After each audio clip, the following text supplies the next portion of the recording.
শত শত শিশু লাইন ধরে বসে আছে। সবার দৃষ্টি টাকার বস্তার দিকে।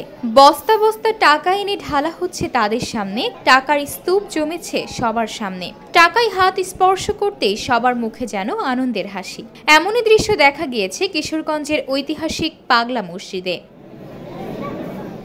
আজ শনিবার ৩০ নভেম্বর সকাল ৭টায় ১০টি দান সিন্দুক খোলা হয়েছে।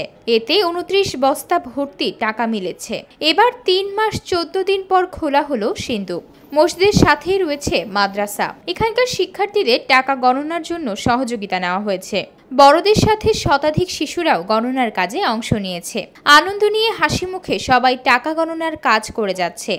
আমরা কোনো সময় এতগুলো টাকা কোনো সময় দেখি না। ছোটোবেলা শুনছি যে অনেক কোটি কোটি টাকা আছে, তো আমাদের শরীরের যে ওজন, এই ওজনের তো খুব টাকার ওজন বেশি। এখানে ৩ মাস পরে খোলার পর আমাদের কাছে অনেক ভালো লাগে। বন্ধু বান্ধব সবাই একসাথে টাকা গুনি, আমাদের খুব আনন্দ লাগে। আমি এই মাদ্রাসায় থাকি, এখানে টাকা গোনা হয় ৩ মাস পর বস্তার বস্তা টাকা ঢালা হয়। সকাল ৭টা থেকে শুরু হয়ে মধ্যে বিরতি দিয়ে রাত পর্যন্ত চলে এই কাজ। বিশাল এই টাকা গণনার কাজে রূপালী ব্যাংকের কর্মকর্তারা ছাড়াও বিপুল সংখ্যক মাদ্রাসার শিক্ষার্থীরা অংশ নেন।